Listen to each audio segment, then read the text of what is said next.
Obrigado por você estar aqui. Você é uma pessoa abençoada por Deus. Em um mundo cada dia mais turbulento, é importante que esta mensagem chegue a mais pessoas. E você pode nos ajudar com isso. Inscreva-se no canal e compartilhe em seus grupos. E não se esqueça, deixe seu like e seu comentário. Gratidão. Testemunhos Seletos, volume 3, capítulo 73.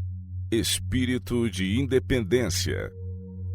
Antes de partir para a Austrália, e desde que cheguei a este país, tenho sido instruída de que há uma grande obra para ser feita nos Estados Unidos. Os que estavam na obra a princípio estão desaparecendo. Apenas uns poucos dos pioneiros da causa permanecem agora entre nós. Muitos dos pesados encargos antigamente assumidos por homens de longa experiência estão recaindo agora sobre homens mais jovens.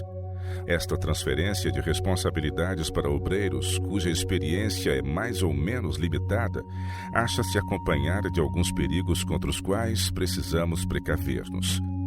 O mundo está cheio de lutas pela supremacia. O espírito de afastamento de companheiros na obra, o espírito de desorganização está no próprio ar que respiramos. Por alguns, todos os esforços para estabelecer ordem são considerados perigosos, como uma restrição da liberdade individual, devendo, pois, ser temidos como sistema papal. Estas almas iludidas consideram virtude jactar-se de sua liberdade de pensar e agir independentemente. Declaram que não aceitam a opinião de homem algum, que não são responsáveis para com homem nenhum. Fui instruída de que Satanás se esforça especialmente para levar homens a julgar que Deus se agrada de que escolham seu próprio modo de proceder, independentemente do conselho de seus irmãos. Aí reside um grave perigo para a prosperidade de nossa obra.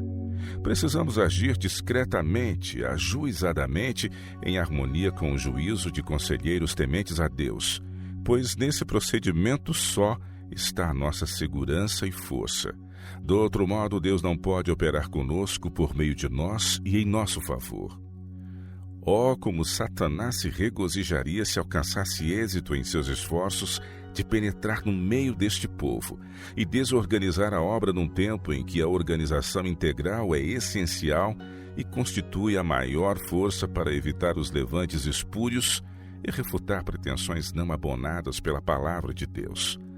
Precisamos manter as linhas uniformemente para que não haja quebra do sistema de organização e ordem que se ergueu por meio de sábio, cuidadoso labor. Não se deve dar autonomia a elementos desordeiros que desejem controlar a obra neste tempo. Alguns têm apresentado a ideia de que, ao aproximarmos-nos do fim do tempo, cada filho de Deus agirá independentemente de qualquer organização religiosa. Mas fui instruída pelo Senhor de que nesta obra não há isso de cada qual ser independente. As estrelas do céu estão todas sujeitas a leis, cada uma influenciando a outra para fazer a vontade de Deus, prestando obediência comum à lei que lhes dirige a ação. E para que a obra do Senhor possa avançar sadia e solidamente, seu povo deve unir-se. Os movimentos esporádicos agitados de alguns que pretendem ser cristãos são bem representados pelo trabalho de cavalos fortes, mas não adestrados. Quando um puxa para frente, outro puxa para trás, e há a voz de seu guia, um se precipita para adiante, o outro fica imóvel. Se os homens não agirem em harmonia na grande e importante obra para este tempo, haverá confusão. Não é bom sinal recusarem-se os homens a unir-se a seus irmãos e preferirem agir sozinhos. Falem os obreiros confidencialmente com os irmãos que estão dispostos a apontar cada desvio dos princípios verdadeiros. Se os homens tomarem o jugo de Cristo, não poderão puxar cada um para seu lado. Puxarão com Cristo. Alguns obreiros puxam com toda a força que Deus lhes deu, mas não aprenderam ainda que não devem puxar sozinhos. Em vez de isolar-se, puxem eles em harmonia com seus coobreiros. A menos que isso façam, sua atividade se processará fora de tempo e em direção errada. Trabalharão muitas vezes contra aquilo que Deus deseja ver feito e assim sua obra é mais do que inútil. Unidade na adversidade. Por outro lado, os guias dentre o povo de Deus devem precaver-se contra o perigo de condenar os métodos de obreiros que são pelo Senhor levados a fazer uma obra especial que só poucos estão habilitados para desempenhar. Sejam os irmãos que estão em cargos de responsabilidade cuidadosos no criticar maneiras de proceder que não estejam em perfeita harmonia com seus métodos de trabalho. Não suponham jamais que cada plano deva refletir a sua própria personalidade.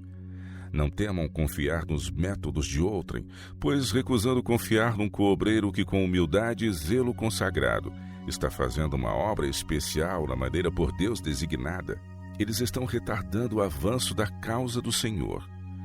Deus pode servir-se e servir-se-á dos que não tiverem instrução esmerada nas escolas dos homens. Duvidar de seu poder para fazer isso é manifesta incredulidade. É limitar o poder onipotente daquele para quem nada é impossível. Quem dera houvesse menos dessa cautela indesejável, desconfiante. Ela deixa tantas forças da igreja sem serem usadas, fecha o caminho de modo que o Espírito Santo não se possa utilizar de homens, mantém em ociosidade os que estão dispostos e ansiosos para trabalhar, segundo a maneira de Cristo, desencoraja de entrarem na obra a muitos que se tornariam coobreiros eficientes de Deus se lhes desse uma oportunidade razoável. Para o profeta, a roda dentro de uma roda, a aparência de criaturas viventes com elas relacionadas, tudo se afigurava complicado e inexplicável. Mas a mão da infinita sabedoria é vista entre as rodas, e ordem perfeita é o resultado da obra das mesmas. Cada roda dirigida pela mão de Deus opera em harmonia perfeita com cada uma das demais rodas. Foi-me mostrado que instrumentos humanos são propensos a buscar demasiada autoridade, procurando dirigir eles mesmos a obra. Excluem de seus métodos e planos o Senhor Deus, o poderoso obreiro, e não lhe confiam tudo relativamente ao avanço da obra. Ninguém deve por um momento imaginar que é capaz de dirigir as coisas que pertencem ao grande Eu Sou. Deus, em sua providência, está preparando um caminho de maneira que a obra possa ser feita por agentes humanos. Fique, pois, cada qual em seu posto de dever, para desempenhar sua parte para este tempo, e saiba que Deus é seu instrutor. A Associação Geral. Fui muitas vezes instruída pelo Senhor de que o juízo de homem algum deve estar sujeito ao juízo de outro homem qualquer. Nunca deve a mente de um homem ou uns poucos homens ser considerada suficiente em sabedoria e autoridade para controlar a obra e dizer quais os planos que devam ser seguidos. Mas quando numa Assembleia Geral é exercido o juízo dos irmãos reunidos de todas as partes do campo, independência e juízo particulares não devem obstinadamente ser mantidos, mas renunciados. Nunca deve um obreiro considerar virtude a persistente conservação de sua atitude de independência, contrariamente à decisão do corpo geral.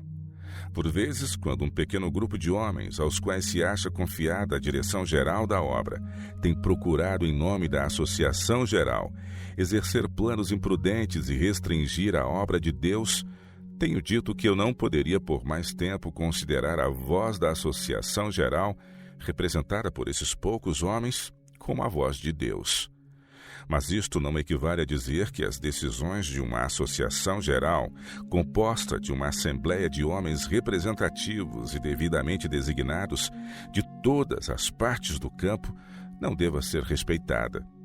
Deus ordenou que os representantes de sua igreja de todas as partes da terra, quando reunidos numa assembleia geral, devam ter autoridade.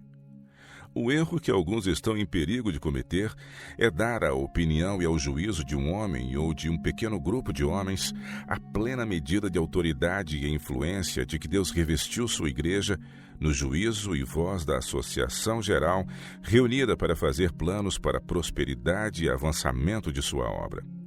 Quando este poder que Deus colocou na igreja é entregue inteiramente a um só homem, e ele é revestido da autoridade de servir de critério para outros espíritos, acha-se então mudada a verdadeira ordem da Bíblia. Os esforços de Satanás sobre o espírito de tal homem seriam os mais sutis e por vezes quase dominantes, pois o inimigo teria a esperança, por meio do seu espírito, poder influenciar muitos outros. Demos à mais altamente organizada autoridade na igreja aquilo que somos propensos a dar a um único ou a um pequeno grupo de homens.